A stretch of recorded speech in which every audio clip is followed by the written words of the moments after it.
Class 10 NCERT book First Flight chapter 5 glimpses of India का second part Coorg.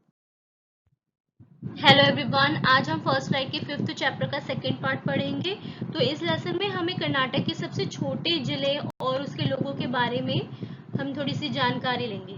तो इस chapter में ये बताया गया है कि ये जो जगह है कुर्ग, यहाँ पे पूरे साल में बहुत ही ज़्यादा मौसम अच्छा रहता है और मानसून के टाइम के दौरान यहाँ पे बारिश भी बहुत ज़्यादा होती है। कुर्ग के जो लोग हैं वो सबसे बहादुर लोगों में से एक माने जाते हैं। कॉफ़ी इस जगह में उगाई जाने वाली सबसे ज़्यादा मेन क्रॉप है। यहाँ पर कई डिफरेंट तरह के जानवर पाए जाते हैं, जबकि ये जगह सुंदर और ब्रह्मगिरी पहाड़ी और द्वीपों और तिब्बती बस्तियों से पूरा घिरा हुआ है। तो ये सारी चीजें इसमें बताई गई है। So let's read the chapter.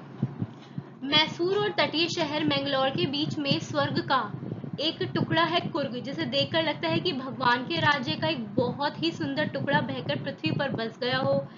ये घुमावदार पहाड़ियों वाला क्षेत्र है। कुर्ग के जो पुरुष हैं वो बहादुर योद्धा हैं और जो महिलाएं हैं वो काफी सुंदर है। यहाँ पर कई डिफरेंट तरह के जंगली जानवर भी हैं।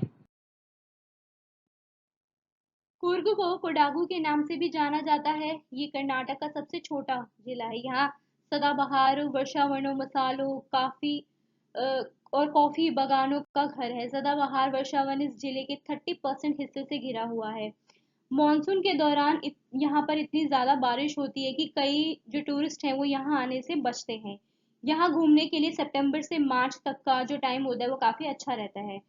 यहाँ का जो मौसम है काफ़ी सुहावना रहता है और बारिश भी होती है, जो इसे कई मतलब अच्छा बनाती है, सार्थक बनाती है। काफ़ी मात्रा में कॉफ़ी के बागानों के कारण हवा कॉफ़ी की तेज खुशबू से भर जाती है। कुर्ग के लोग ग्रीक या अरबी मूल के हैं और आमतौर पर क्रूर होते हैं। ये सिद्धांत उनके मतलब पहनावे की शैली के कारण अस्तित्व में आया है। उन्हें आमतौर पर लंबे और काले कोट के साथ कढ़ाईदार कमर बेल्ट पहने देखा जाता है, जिसे कुप्पिया कहा जाता है। ये कुप्पिया अरबों और कुर्दों द्वारा पहने जाने वाले कुफिया के समान है।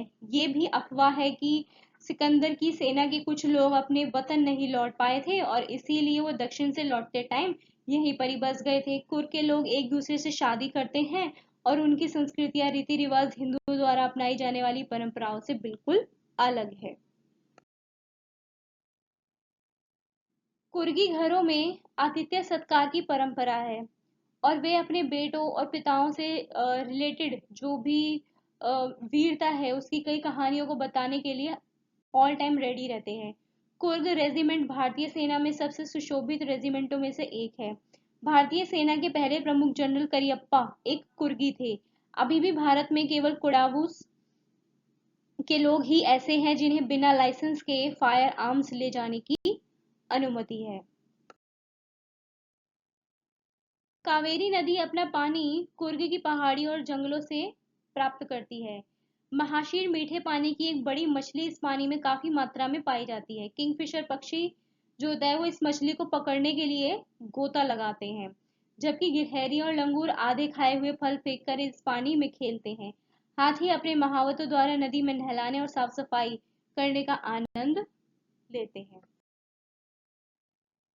जो टूरिस्ट कुर्ग की प्राकृतिक सुंदरता में आराम करने के लिए आते हैं वो river rafting, canoeing, mountain climbing जैसे खेल एक्टिविटीज जो है उनकी ओर भी अट्रैक्ट होते हैं। पहाड़ियों पर चलने वालों के पैरों के निशान से कई रास्ते वहां पे बन जाते हैं।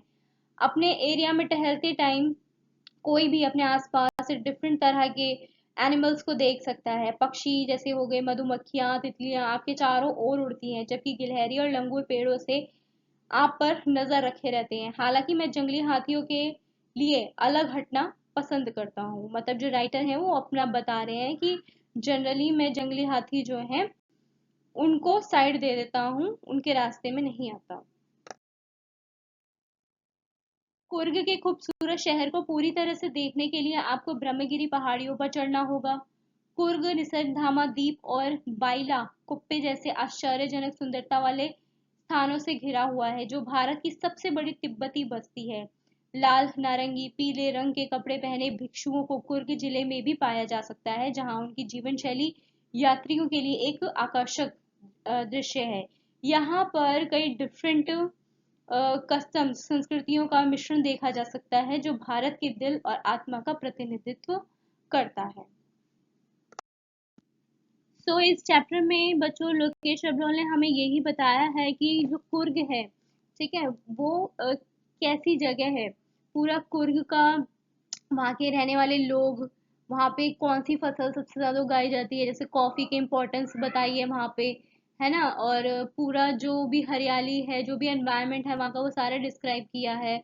और साथ ही बताया है कि वहाँ पे एनिमल्स, कई क्रिएचर्स भी हैं डिफरेंट टाइप के, ठीक है। तो ये सारी चीज़ें उन्होंने बताया कि वहाँ के लोग जो हैं वो किस तरह से रहते हैं, कैसे हैं।